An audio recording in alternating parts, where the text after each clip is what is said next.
In this episode, I'm going to be sharing all about my personal experience with autoimmune disease. The good, the bad, the ugly, all the details about my flares, my symptoms, the diagnoses that I received, what that looked like, the medication, the medicalization, the hospitalizations. And this is something that I often get asked about. And there's often a lot of shock and surprise and interest around it because of how well I am now. And when you look at an autoimmune disease or a diagnosis where you are told that it is incurable, that it is something that you are going to experience for the rest of your life, and then you have someone with a remission of symptoms who no longer receive symptoms anymore, it often sparks interest and curiosity. And part of the reason I share this is firstly to share where I came from. Because when you hear the depths of the symptoms that I experienced and what I've moved through, I hope that it creates this spark of possibility for you, that if I was able to alchemize and transform and ultimately heal those symptoms that I was experiencing, that perhaps that might just be possible for you as well. The other piece is that I know in my experience with disease, I didn't know anybody else who was experiencing any sort of symptoms like I was. And so this is something that I speak to about with clients as well. It can be a lonely place. And whether you have symptoms that are loud and that people know about, that restrict you from doing certain things, or maybe you have symptoms that are more silent, that restrict you from doing things and that really impact your life and your experience, it can feel like no one around you really understands. And so in me sharing this, not only in my experience, but these beautiful women that I get to work with, I really hope that if you are in that place where you are experiencing symptoms or pain, and maybe there's some fear or uncertainty there, maybe there's some frustration around the lack of resources available to you, and you desire to change, you desire to try something different that might make an impact on your health and how you feel in your body.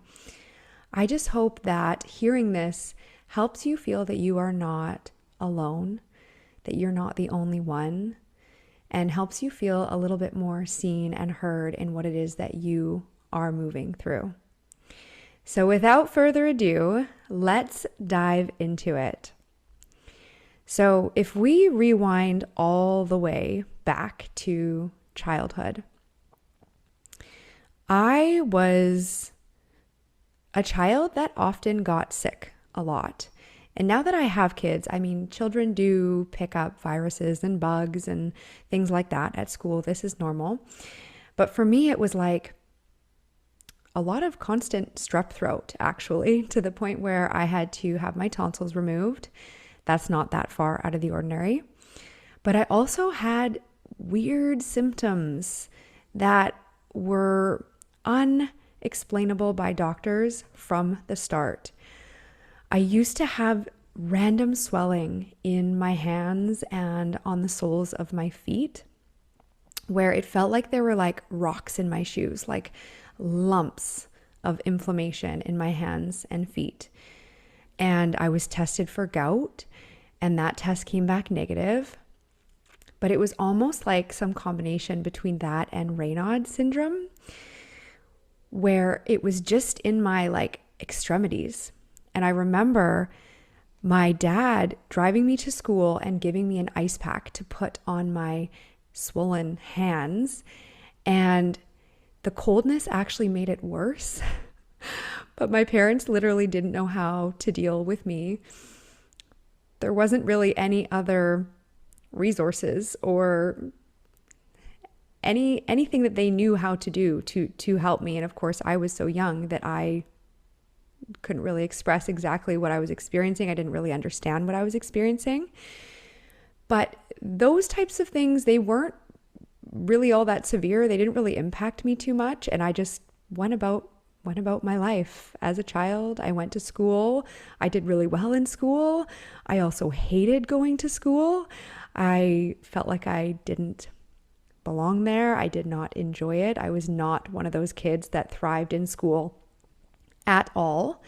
I did very well with my grades, very well, but I didn't enjoy being there.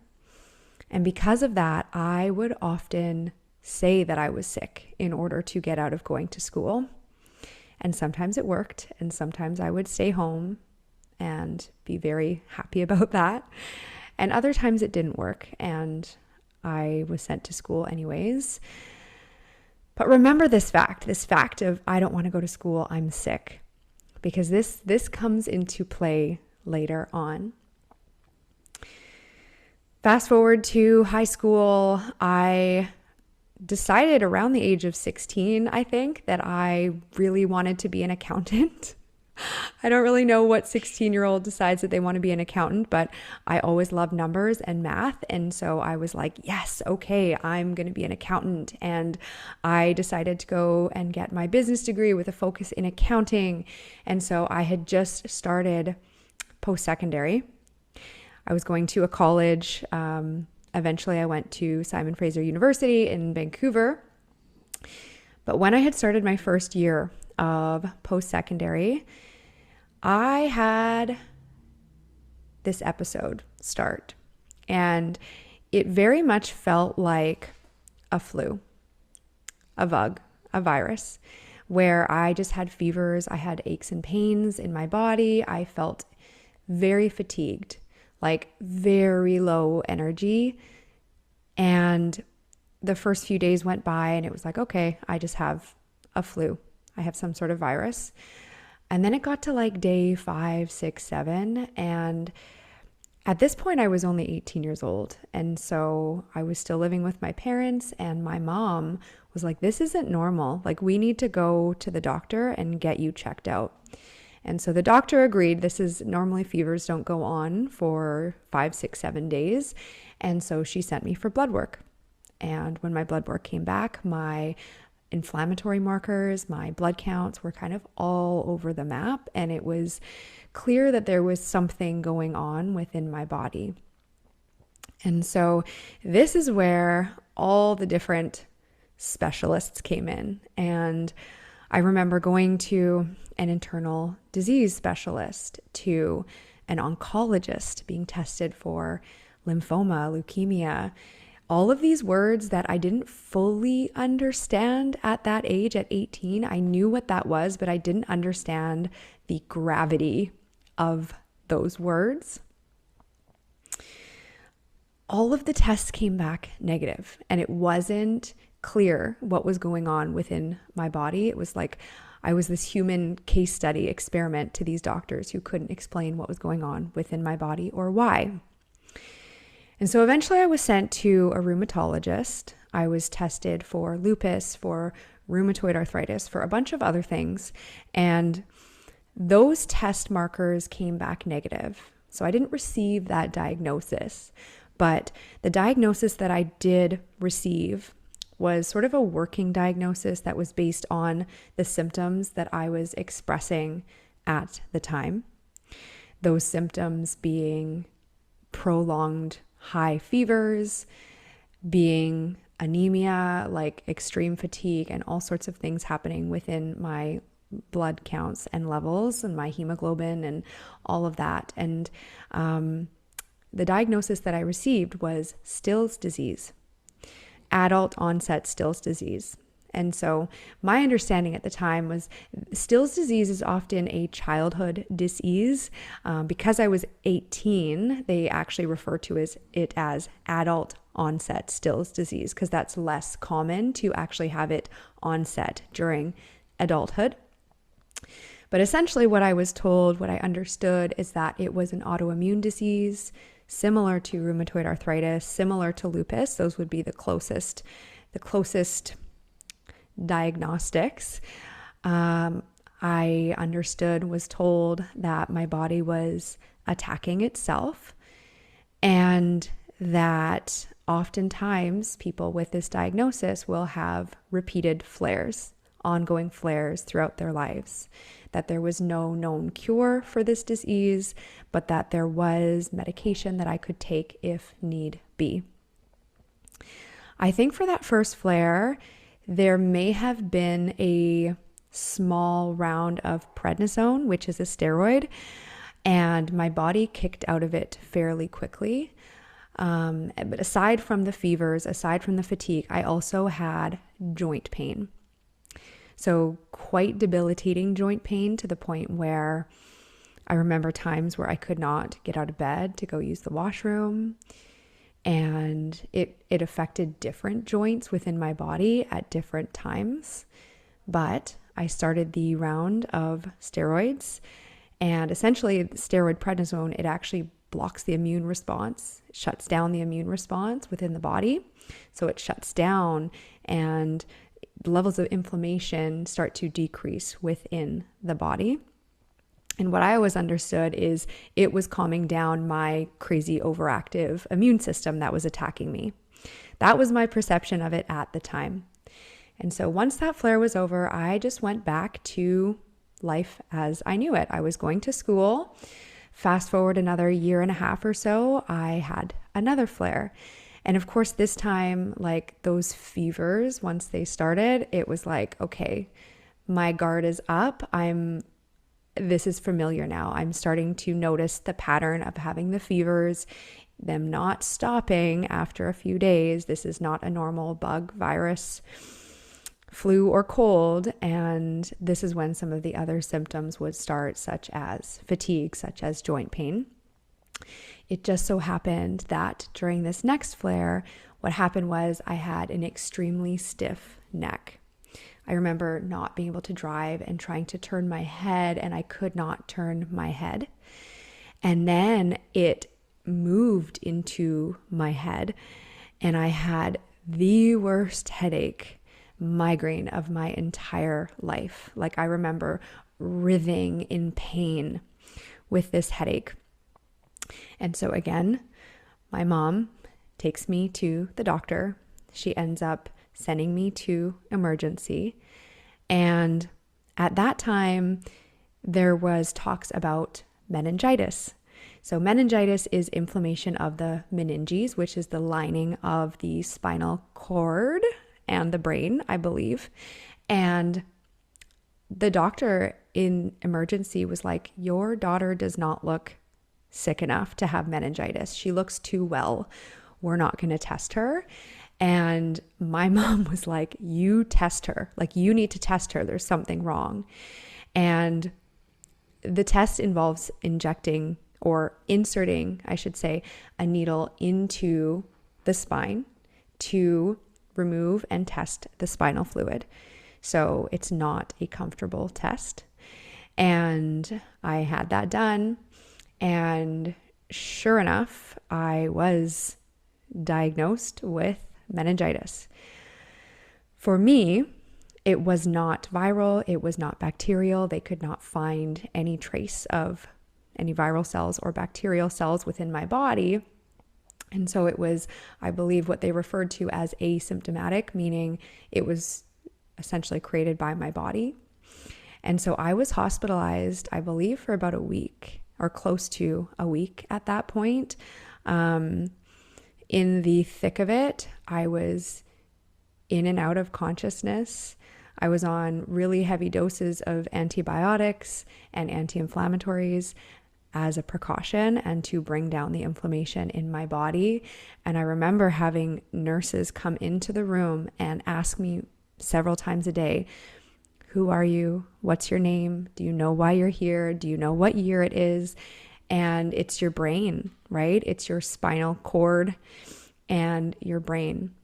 And I, being the age that I was, again, wasn't fully aware. Like, I was scared, I was uncomfortable, but I wasn't fully aware of the gravity of what was happening to me until I found out that there was another boy of similar age to me who was admitted to the hospital as well with meningitis just days prior, and that he had passed. He had lost his life.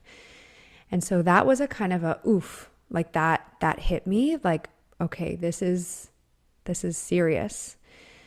And at the same time, I remember being discharged from the hospital. This is me in my early 20s, okay? I'm still in university. I probably took a couple of days to rest and to recover. However, it couldn't have been that long because I had an IV port in my hand. And if you don't know what an IV port is, it's essentially like a portable IV so that you can leave the hospital. And then when you need to come back for IV antibiotics, the IV's already in. They don't have to take it out and put it in every time. They just hook it up and they're able to administer the IV medication, antibiotics at the time that I was on, and then you can leave again. So this is for people who are not needing the care of a nurse, but still needing some sort of IV administration. So I still had an IV port in my hand, and I was having to go to the hospital twice a day to receive medication. And somehow I was still going to my university classes with an IV port in my hand after just having experienced meningitis, being in and out of consciousness, and having this whole flare happen. So clearly this didn't stop me. It did not shake me to the point of being like, okay, there's something wrong. There's something that needs to be addressed within. What other resources are there that we can address this with? And my parents also didn't have any other resources. There weren't any practitioner around that they knew of that could offer me any resources or help. And so that was that flare. Fast forward again, a couple of years later, I had another similar flare, which I believe was fevers, joint pain. At this point, I believe that I was put on 2 different medications to manage these flares, one of which was methotrexate, which I now understand is also a chemo drug, and the other one was called Plaquenil. And so with these 2 medications, of course, there are always side effects to these medications. So while I was on them, I had to see an ophthalmologist, an eye doctor, every 6 months to ensure that there wasn't deposits forming within my retina. That was one of the side effects of the Plaquenil, I believe. And I did start having those deposits in my retinas. And so I had to be taken off those drugs. I ended up having another flare. And at this point, I believe I was done university and I was actually doing my CPA CA. At that time, it was the CA designation, chartered accountant. I was working in a Big 4 accounting firm, public accounting firm in downtown Vancouver. And I was working, long hours. There was overtime. There was school and education in between when things would slow down. But I had this flare and I ended up having to take some time off of work for it. And at this point, I had a friend recommend to me to go see a naturopathic doctor. And I didn't actually even know that naturopathic doctors existed at that time. So I went to a naturopathic doctor and explained to her what I had been experiencing. I shared with her my lab work and everything like that. And I remember her so vividly saying to me, like, Natalie, the body does not attack itself. Your body is not attacking itself. If it's having this big immune reaction, it's because it's attacking something within you, and it's most often a virus. It's most often Epstein-Barr virus. And at that time, I was like, oh, it opened something within me to be like, oh, maybe my body isn't attacking itself. but it also didn't fully sink in to the extent where I took it and ran with it much further. So with this naturopath, I cut out a bunch of foods from my diet. I cut out gluten, I cut out dairy, processed sugars, corn, certain foods that were just considered more inflammatory for various reasons. I started taking turmeric supplements. I started on probiotics and just kind of becoming much more aware of what I was putting in and on and around my body. So also at this time, I stopped taking the birth control pill, which I had been taking for several years. Don't even get me started on that. Not only was I on the birth control pill, I also took the shot and actually stopped my period for months upon months.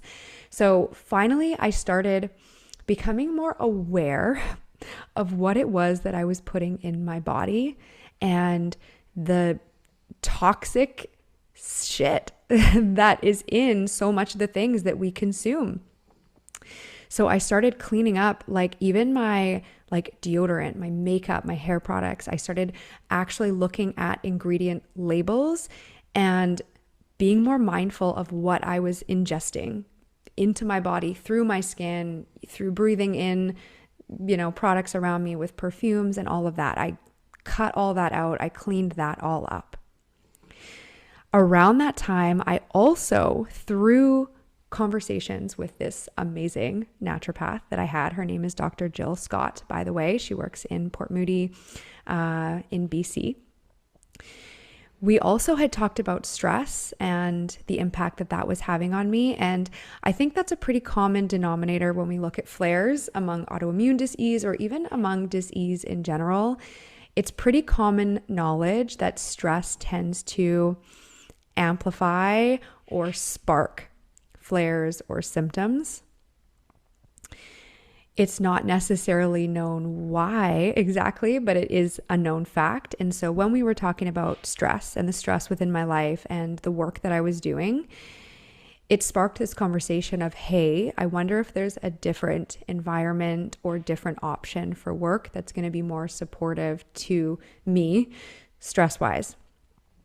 And so I also shifted out of the audit group that I was in and moved into this internal company services group within the accounting firm I worked in, and was doing smaller engagements, and it was a much slower, more manageable pace. Between that flare, I had the longest period of time where I was healthy. It was, I think, just under 5 years where I had no flares. I also made the switch out of public practice and accounting in general, went into industry, was working in internal audit, which it's so funny whenever I talk to people about what I do now and what I used to do, because accounting and audit just seems so different than somatic therapy and energy work and actually delving into the roots of what it is that our body expresses. But if you actually look at what you're doing within audit, I wasn't doing bookkeeping, accounting. I was doing audit where I was following the process flow of transactions, of different companies' procedures, control procedures, and looking at, okay, so these are the risks. This is what could go wrong. This is what their processes are. Is that sufficient to mitigate that risk? And really learning to follow the flow of a particular transaction or process. So kind of digging into the roots of a process. And it's quite similar to what I do now in terms of asking very specific, pointed questions, which guide people into themselves in much deeper ways. So it is very different, but there's also this overlap there. Regardless, it still feels like a past life to me at this point. But yeah, I made the switch into a much more sustainable work environment that was not tons of overtime. It was more reasonably paced. It was closer to home. I was feeling more steady and stable and had more spaciousness within my life on top of the changes I had made to my diet and supplements. So I had these 5 years where I was well.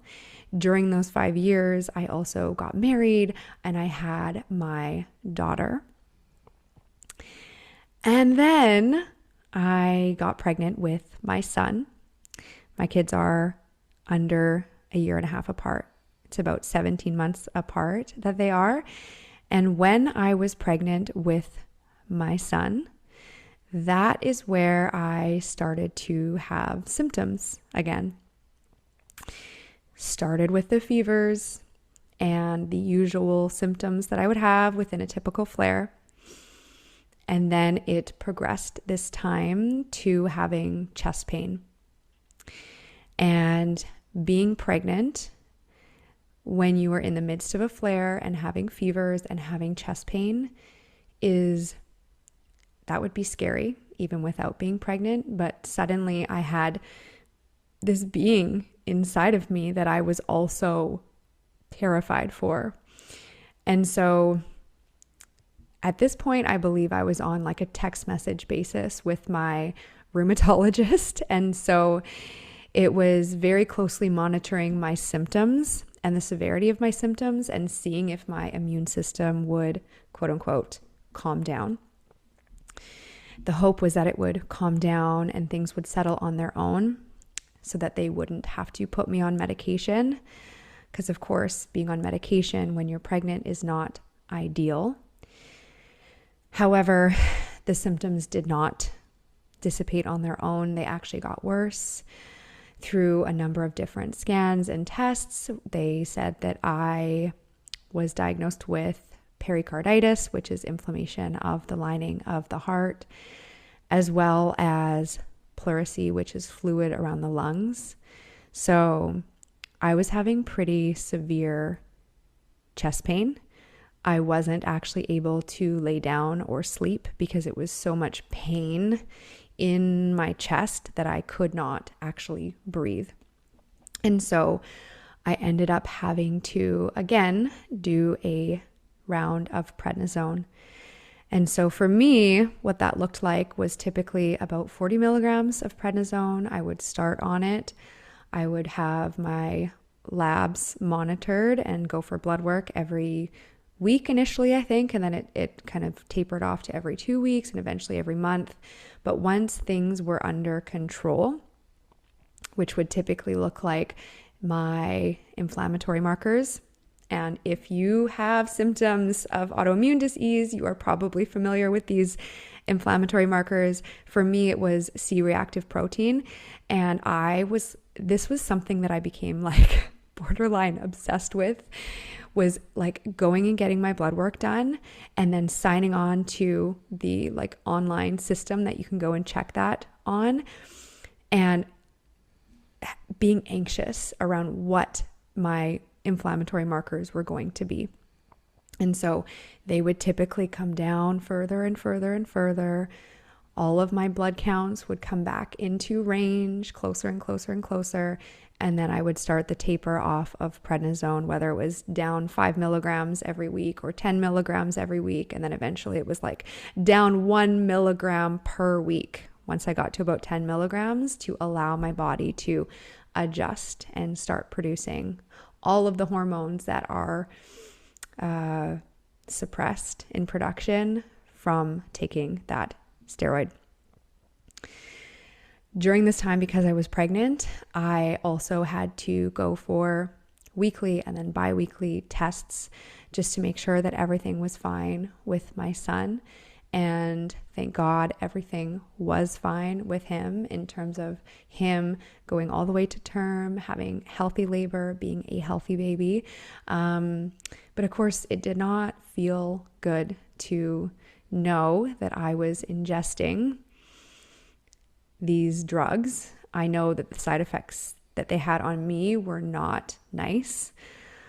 You know, if you've ever been on prednisone or seen somebody who's been on prednisone, you get this big moon face, like your face becomes like twice the width.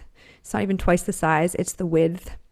And it causes muscle weakness and muscle wasting. And those are just the things that you notice. But of course, now that I had become more aware of things like bioaccumulation and the toxins like accumulating within our organs and us needing to actually support our body to cleanse those things out, I was hyper aware that I was ingesting this thing and it was also going to be impacting my son.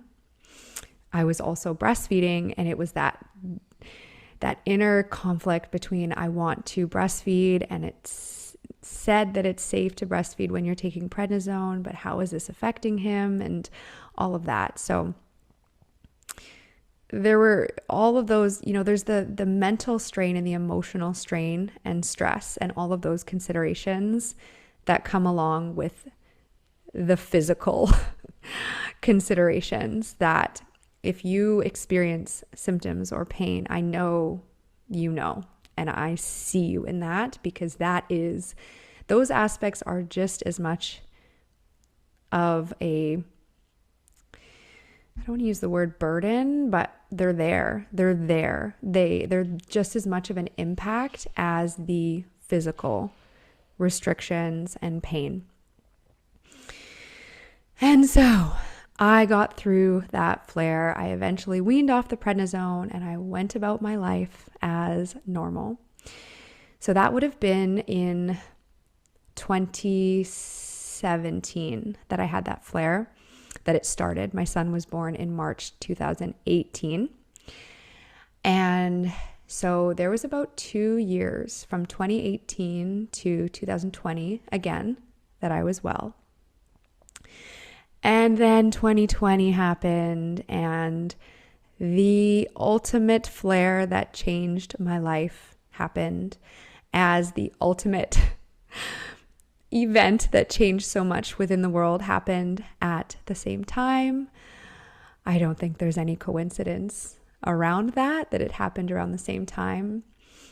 But my experience of the pandemic was very different compared to others. We all had our wild, crazy experiences. But for me, I, again, started a flare right before the world shut down. So I started having the fevers. They went on longer than they should have.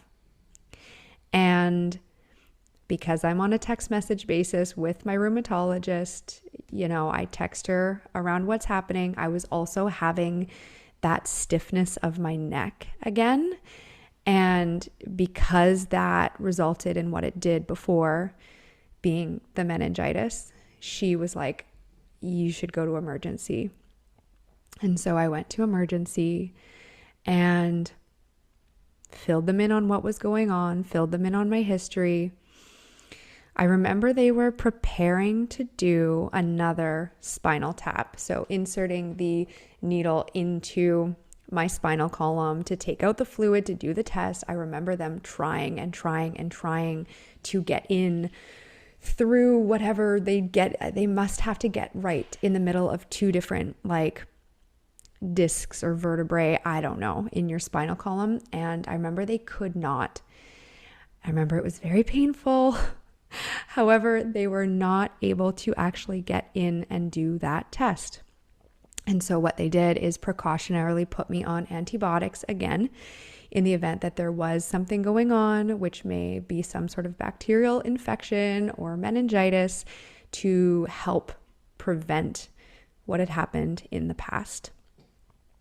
And so I was admitted to the hospital.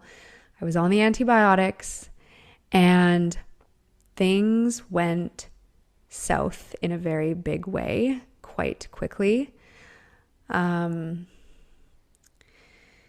It's a bit of a blur, quite honestly, around what happened, but the Coles notes are that I was not responding to the typical medication protocol that they would do, meaning I had already started the course of steroids, prednisone, the 40 milligrams, which is a pretty decently high dose. And my body wasn't responding. The fevers were not stopping. I started having some issues with my lungs and my breathing. I was on oxygen. I was having a hard time actually bringing in enough air for my body.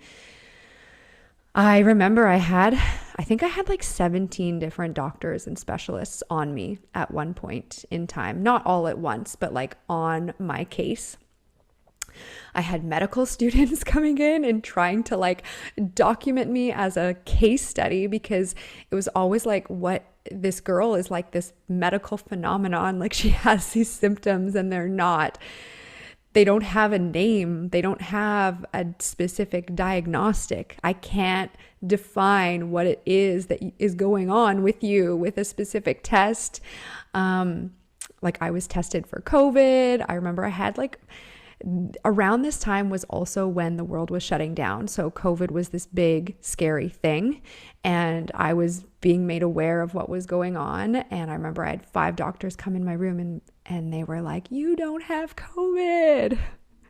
And I was like, okay, but I don't know what's going on with me and it's not good. So things continued to get worse. I started having issues with my kidney, borderline kidney failure, because of what I later learned was a reaction, an allergy actually to one of the antibiotics I was on. I think I was on several antibiotics, honestly. And I also started having such severe nerve pain that I had trouble walking. So it was difficult for me to get out of bed. I had to have a catheter installed. That is a whole experience, let me tell you. And I remember one day where I was in so much pain. And by the way, again, I speak to you being the ones who've experienced like these crazy symptoms and this wild pain. So because I've experienced what I've experienced, I've developed a pretty high threshold for pain and discomfort, for physical pain and discomfort. I want to clarify that. We will hear why I'm clarifying that, but my pain tolerance for physical pain is extremely high. And so when I say that I was in excruciating pain, I could not move my arm or finger to elevate my hospital bed. You know how there's the little arrows on the side of the hospital bed that go up or down, that bring you up or down into seated or laying down? I couldn't even move my hand 2 inches to press that button without such excruciating pain. And so this was a whole new level for me. I'd experienced some difficult things in the past, but this was literally my entire body screaming at me. Screaming. I could not breathe. I could not move. I was in such extreme discomfort, having fevers, having all of these night sweats, and no one could tell me what was happening. And I also wasn't responding to medication. So there was a particularly dark time, which I think lasted about a day or two, where I was almost transferred to the ICU because I was in such poor shape. The nurses were not able to help me in the regular ward that I was in, and I was not able to breathe.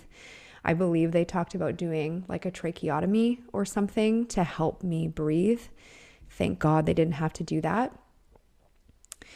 But at this point, it was actually my son's 2nd birthday, and I missed his birthday.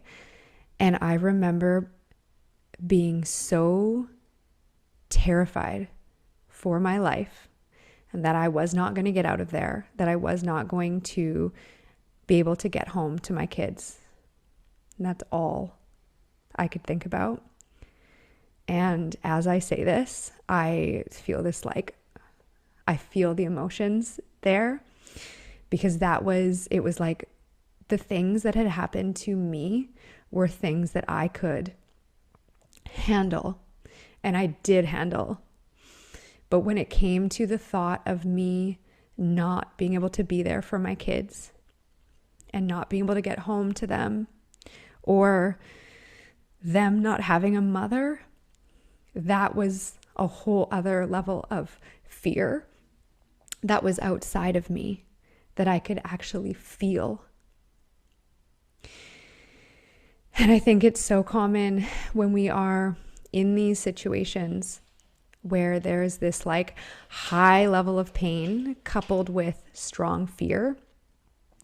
What happens in our system so that we are able to manage our way through it, just so that we are able to cope, is that a part of us often fragments off or dissociates just so that we can endure the experience. And when I was in those moments, I wouldn't have understood that that's what had happened to me repeatedly over the course of the years and the flares that I'd experienced. But now looking back, it's so clear to me that the magnitude of emotion and sensation in the body that are present during those moments are almost beyond the level of human capacity. It was beyond my capacity, is what I can say. And so there's no way to actually be with all of what's present in that moment, but something about this potential impact outside of me and with my kids shook me. It shook me so hard. And so this is when I started praying like I had never prayed.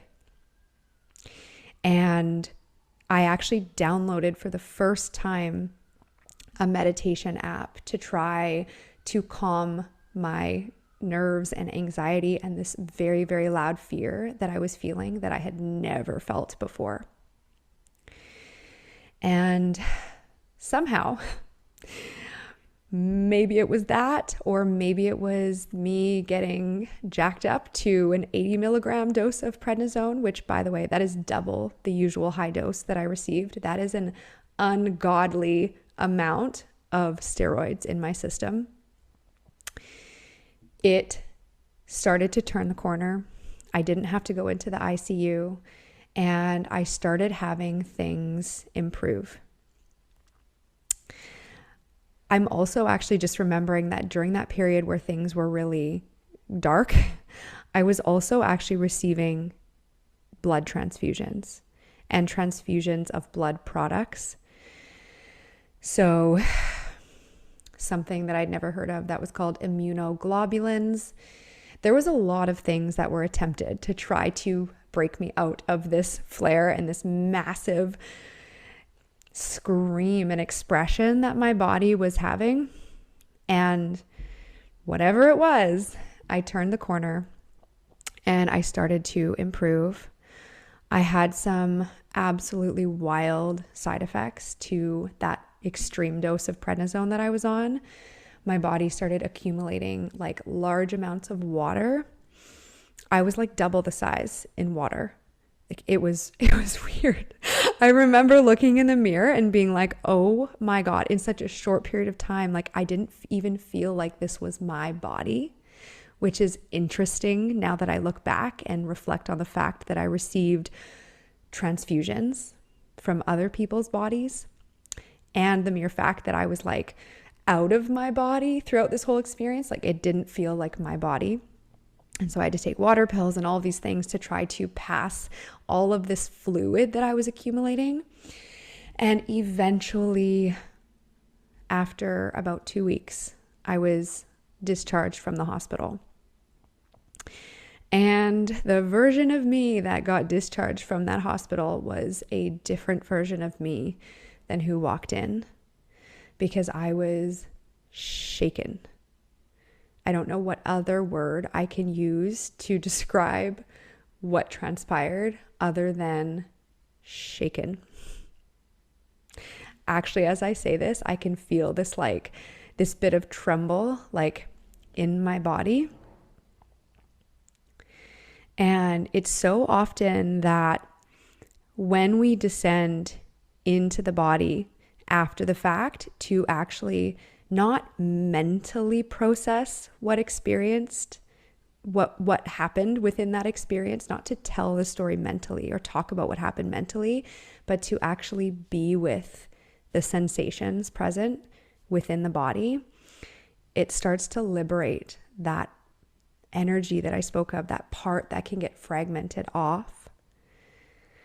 All of those overwhelming sensations and emotions, it starts to liberate that, and the body starts to naturally offload that energy and to transmute and release that energy. And it's often through that subtle tremble or that little shake. It's almost like an animal coming out of fight or flight. If you've ever seen a video of an animal shaking after coming out of fight or flight, it looks like pretty strong trembling. And what's happening is they are discharging that very charged fight or flight energy that was there at the moment of the threat to their safety. And so if you think about somebody who's having this life-threatening experience with their body, and it doesn't even have to be as severe as what I'm describing to you. It can just literally be like, my body is expressing something that feels out of my control and I don't know what's going on with it. And there's fear there and there's discomfort there. That's enough to feel like a threat. And so that charge energy, that fight or flight energy that often has nowhere to go, because when it comes to dis-ease, illness, pain, symptoms, you can't run away from them. There's no flight. And you can try to fight them, but they're there. And so there's often no way to really fight them all that much. And so what happens when we can't fight or flight is that we often freeze, that functional freeze, that dissociation, just to cope, just to survive. And so that tremble that comes up that I was just feeling, I've developed enough attunement with my body to feel that that is exactly what's going on, even though I have processed through this so many times. I can feel this subtle remnant still there. So I thought I would just name that and bring that in here as well. As I was saying, the version of me that walked out of that hospital was not the same. I was shaken, and I don't know if it is the trauma of what had happened to me or the fact that I was in 4 walls in a hospital room in a bed for 2 weeks. But I remember leaving and being so weak that I couldn't even walk to the car. Weak to the point that it scared me and shocked me. And I also remember that I was so overwhelmed by simple things in my environment that are just normal parts of our environment. On the way home, I remember being so hyper overstimulated by even just the traffic moving around me and the sounds moving around me. And I wonder if that is a symptom of PTSD. It's something I've never been diagnosed with, and actually I've never quite thought about it in that way. And it's just coming up to me now. And so I wonder if that was some form of PTSD, of just literally being in complete overwhelm and feeling hypersensitive to the sensations and sounds and all the things around me. And so I went home and I couldn't really do much of anything. I had to be cared for by my partner, my kid's dad at the time. And it was hard for me even to walk from the couch to the bed and back. I remember seeing my kids when I got home and literally being just, despite the discomfort that I was in, just being so incredibly happy and grateful to be able to hold my kids and to hug them and to be with them and to not be in the hospital, to actually eat normal food and like healthy, nutritious food. I remember actually I have this vivid memory of coming home and like sitting with my kids on the couch and like looking at their nails and being like, oh my gosh, like, moms, you will appreciate this. It was like, nobody has actually even cut your nails this entire time that I've been in the hospital. And here I am, like your mom, home now after this whole thing. And I'm like, oh my God, I need to cut your nails. Which is just wild. But yeah, I started my quote unquote recovery. And so this is where things really started to shift for me, but not quite yet. But what happened was I was recommended to read a book by Anthony William, medical medium. And if you haven't heard of Anthony William, he is a fantastic resource for those experiencing any sort of autoimmune disease. He essentially channels these books. He talks about the spirit of compassion that came to him with all of this information that he needed to share with those around him. When you first start reading this book, you're a little bit like, okay, this is a little woo-woo, especially for me. Like, I was not in that place at that time in my life, but I was open. Again, this experience shook me to the point that I was literally open. Like, show me what I need to do to heal. I will try many things. Like, I don't want to say anything, but I was like really open. So I started reading this book and things started to click like they've never clicked. I was reading about how like these mystery symptoms often manifest within the body, and that we consider it and label it as autoimmune disease, but it's often these viral cells, these viruses that can live within our body, within our organs. And in particular, he talks a lot about the Epstein-Barr virus, EBV, which is like mono. A lot of us have heard of mono, the kissing disease. Oftentimes you get very sick with mono for weeks and then it goes away. I'm doing bunny ears if you're not watching. It goes away. And what medical medium says is that no, it doesn't go away. It just finds a place within your system to settle. It finds a place in your liver, and it typically will stay there, and it will feed off of certain foods, and it will consume and feed off of things like heavy metals and the toxins in the food that we eat. And it can produce all sorts of symptoms while it's doing that, while it's eating, as he says.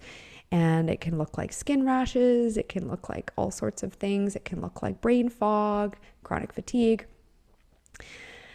And then he talks about how when the immune system is down, so when we are feeling particularly stressed or when we have some life event that causes stress, the virus attacks at that point. That's when it'll often ramp up and either move into a different organ or kind of move into a different stage, because ultimately the virus's goal is often to take over its host if it can.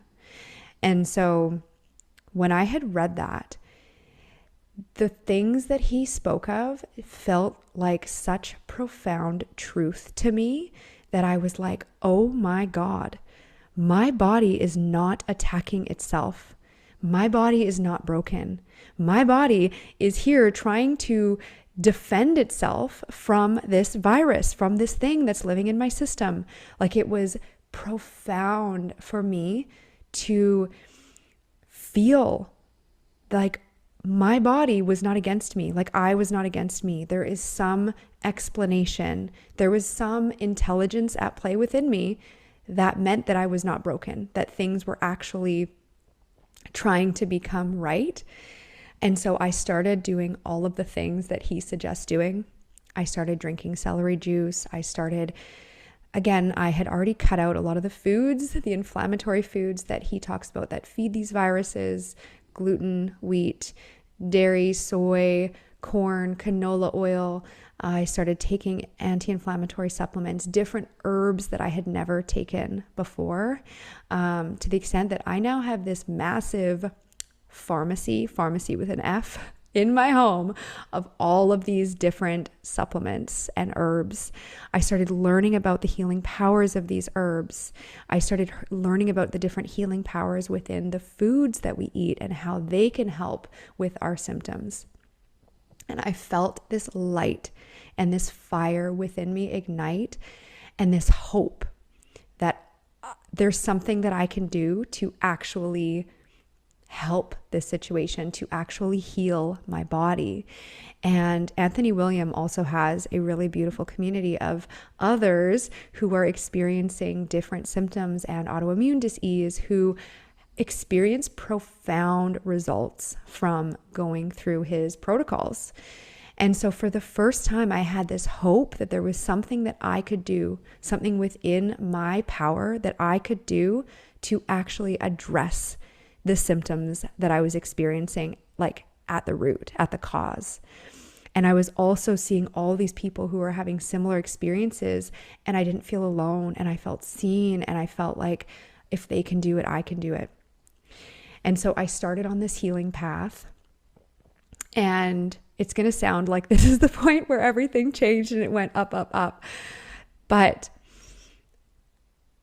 this is the most discouraging part, is that I felt like things were improving and on this upward trajectory. And then about 6 weeks from the time I got out of the hospital, I spiked another fever. I spiked a fever, and I noticed that I had these little like cuts or wounds on my body that weren't healing, that looked inflamed. And it was weird. I felt off and I felt weird. And so again, I, at this point, was going for weekly blood work. And the difference between this flare compared to my last flares prior was that in my last flares before this one, it was pretty much this linear experience of my inflammatory markers coming down, like quite linearly every single week, and things improving in this linear manner. With this most recent flare, that was not the case. Things were bouncing around, were all over the place. And I had gone for blood work recently around the time of this fever, and my rheumatologist got the results back, and she called me and she said, "Natalie, you have 0 white blood cells. You have 0 neutrophils specifically. That is a type of white blood cell that fights infection." And she said, what that means is that your body cannot fight any sort of infection. And that doesn't even mean like being around somebody with a virus or what have you. It's literally like there's bacteria on everything around us. That's normal. And we have white blood cells that our immune system can appropriately deal with that bacteria. However, because I had no white blood cells, I had essentially no immune system. And remember, this was also right at the time the whole world was shut down. So during the pandemic, not only was everyone freaked out about getting a virus, but I had 0 immune system. And so she said, "I am so sorry, but you need to go back to the hospital." And I remember in this moment, you guys, feeling so incredibly discouraged and crushed. Like I had finally had this glimmer of hope, and I felt like I was on this path to really find like answers and a solution within myself. And then this happens. And so I ended up going to the hospital. I had to get checked in.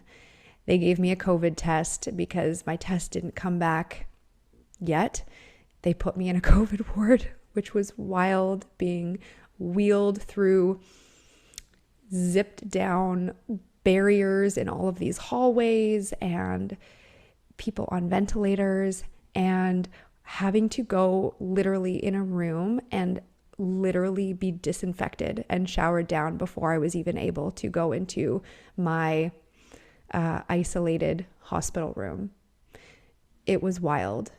And what happened after that was probably not the physically darkest time that I've ever experienced, but the mentally and emotionally darkest time that I've ever experienced. Because I was in isolation for a week and I was not allowed visitors. Nobody was allowed in my room. Nobody was allowed in hospitals at this time at all because of what was going on in the world. And so I was just alone with my thoughts, with my fears, with the uncertainty of not knowing what was happening to my body. And at the same time, when you're dealing with blood cells and blood counts, which are produced in the bone marrow, the doctors that I'm speaking to now are not the rheumatologists. They are the oncologists. And so it was really scary being tested for leukemia and lymphoma. And not to mention, I had also lost my dad not even a year prior. It was about 6 months prior to lymphoma. My dad had transitioned, passed, after a very big fight and battle with lymphoma, T-cell lymphoma specifically for him. And so I watched that whole process for him. And the thought of me now being tested for this was really, really scary. I ended up having to get a bone marrow biopsy where they actually go in through the back into your hip bone and take a sample of your bone marrow. Might be your bone as well, but it's definitely your bone marrow. And they biopsy it to see if there are any malignancies, if there's cancer, essentially. And it was really scary and really dark.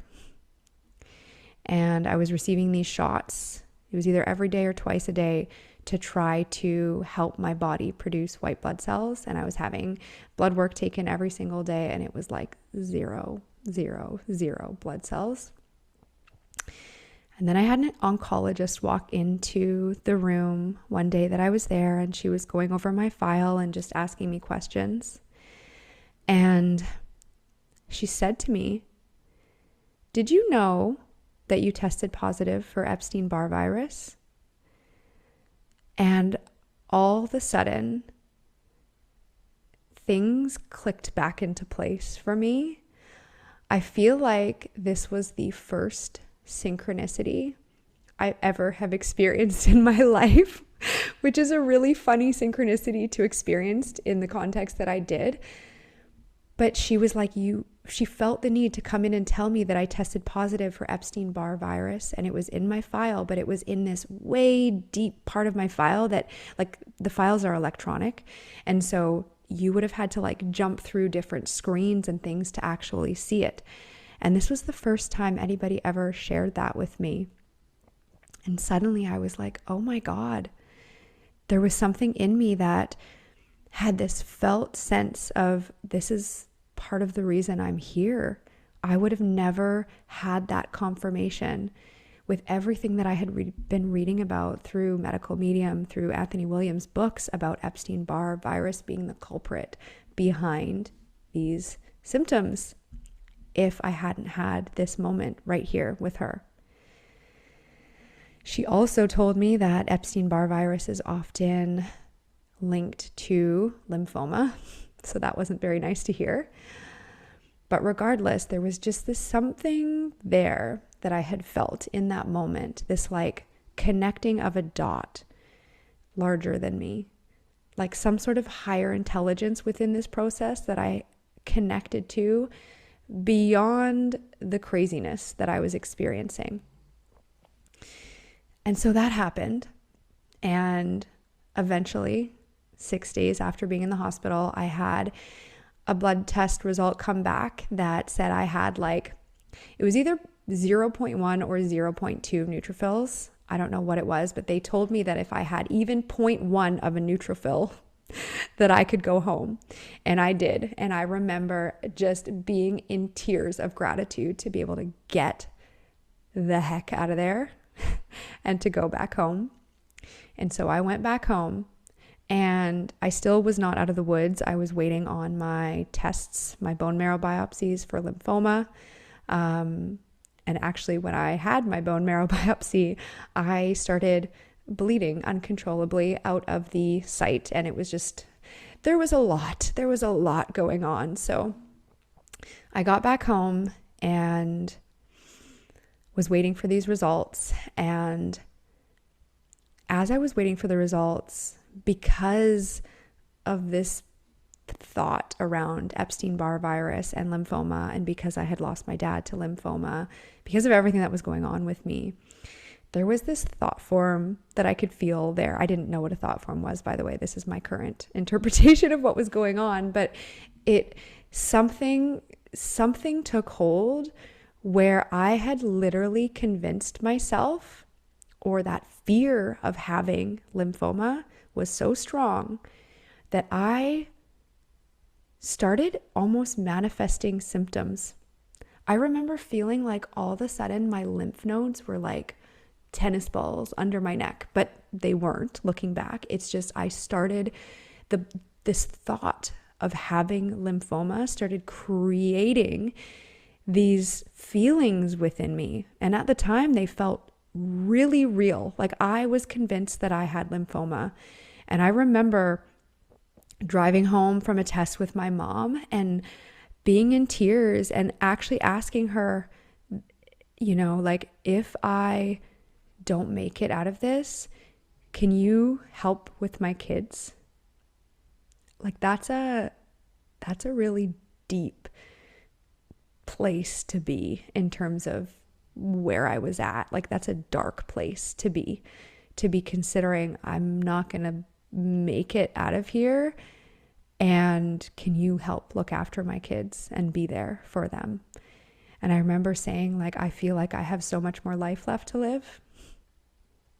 Again, I can feel the emotions here, because even just the deep compassion that I have for that version of me who is in that, and for moving through it, and being willing to just keep putting one foot in front of the other, is so profound. And so after this fear thought creation of having lymphoma was there, and I had this whole experience of feeling like I had it and I was going to die, I got my test result back and I did not. So that just goes to show the power of thought and belief and fear in the body and what that can create. Meaning, when we think that we have a disease that is incurable, and that we are sentenced to this life sentence of this debilitating thing, that's a really dark thought. And our thoughts create how we feel in our bodies. They affect our state of being, our vibration, how we feel, which in turn impacts our biology within our body. The thing I really, really love about Joe Dispenza's work, if you've never heard of Dr. Joe Dispenza, he's an amazing resource, and he brings in the science and the biology to all of the metaphysical, to all of the energetic. And he, through the study of epigenetics, shows that the environment is what signals the gene. And our environment, it's not like it's just this external environment and the house that I live in, the people that I'm around signal the gene. No, it's the internal environment. It's the state of being. It's how you actually feel and the energy and the thoughts that you are thinking, both consciously and subconsciously. That dictates the expression of a gene. It's also shown that dictates whether or not a viral cell can even bind within your system.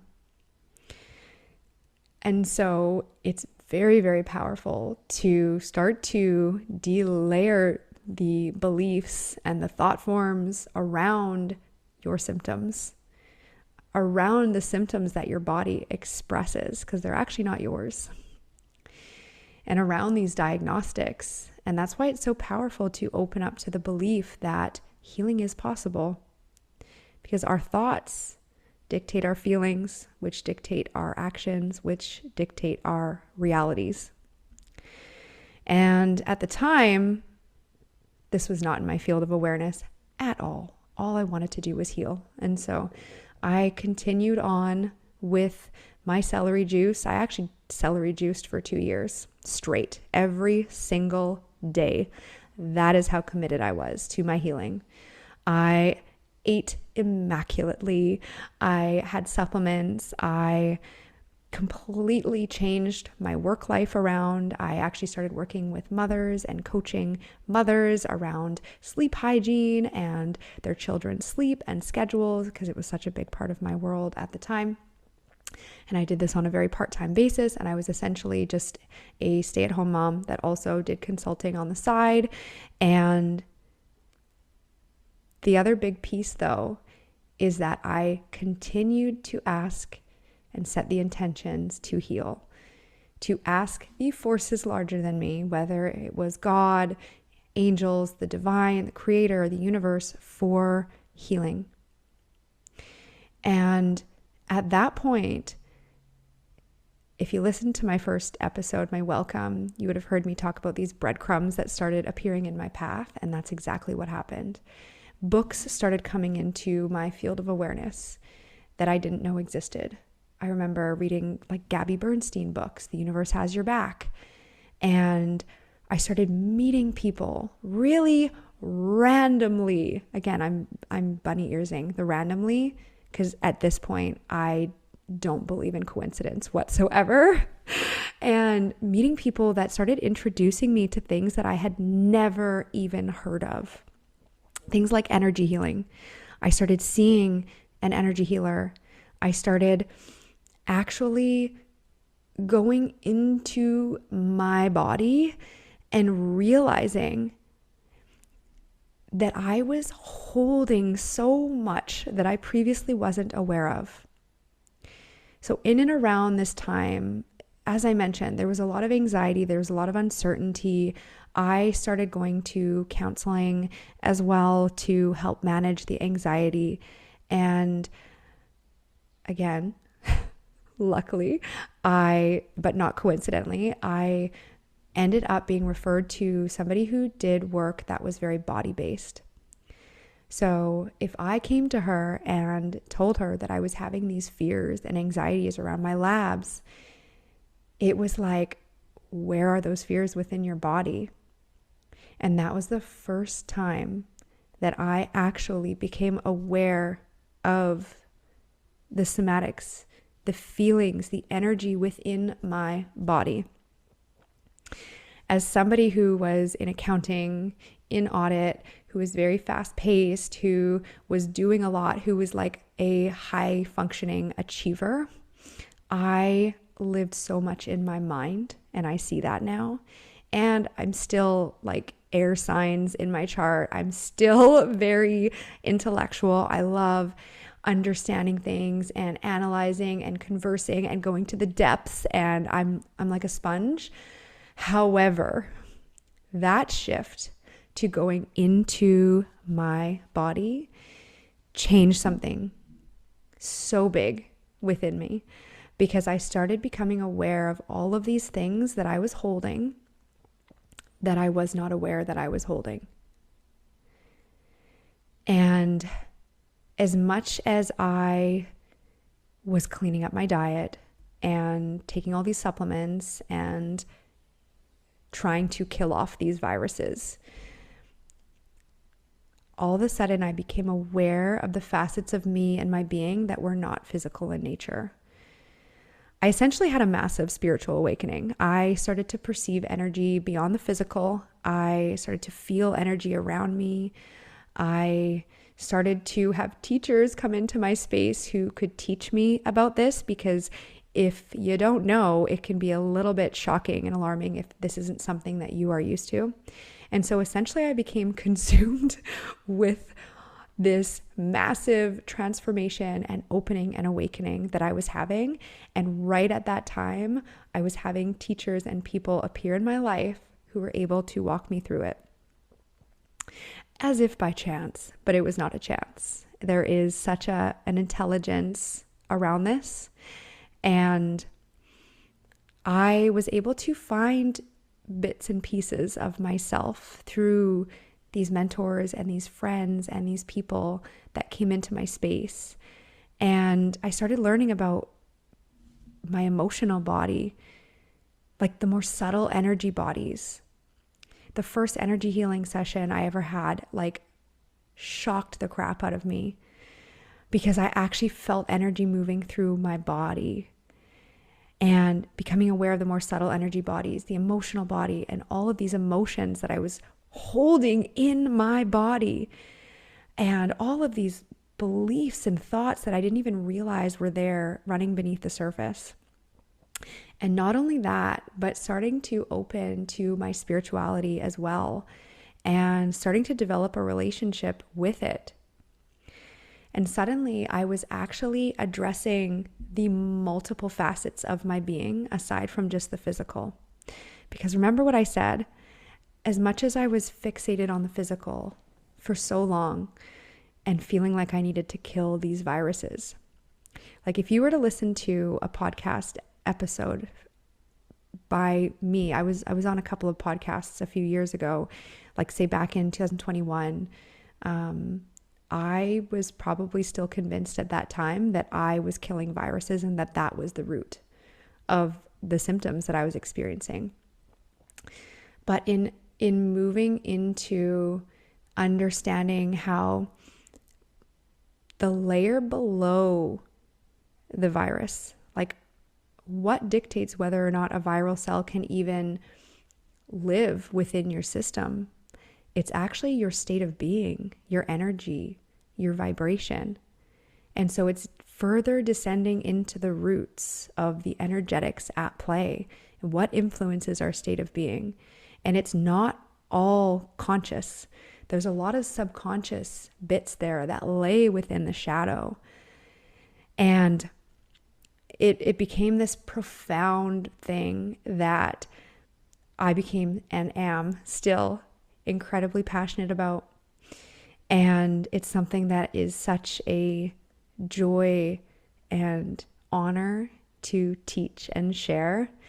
And that's what I do. I help women, primarily mothers, experiencing autoimmune symptoms to actually learn how to discern and address and understand the very roots of these symptoms that they experience, so that they can address their symptoms, the expressions from their body, at the root, so that they can learn to develop the foundation, the somatic capacity to be with what needs to be seen, processed, alchemized, in order to continue along on their journey, and to provide them with those tools and essentially the how-to that I forged myself through this whole experience.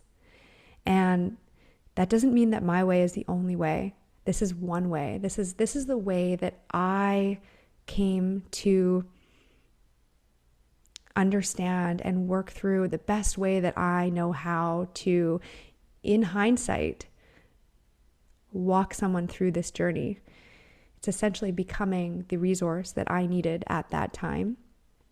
And so this is what I currently offer. I have a 12-week hybrid immersion, also called Rooted, where it is partially self-paced, because moms, and partially live with flexibility, with options, so that you have the best of both worlds, the teachings, the tools, the prompts, the practices, and then also that individualized support and guidance and coaching, as well as the community, you guys, the community of women coming together with similar healing journeys that offer the most beautiful and profound reflections in and around each other.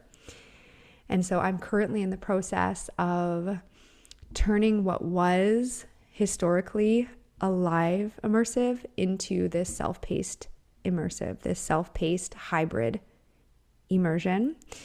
I hope to have it out in June 2025 coming up here. So if you happen to stumble upon this episode and what I am speaking about speaks to you, please head over to the link in the show notes and read through, feel into it, think about applying, reach out, ask questions, dive into some of the other shares that I have in this space.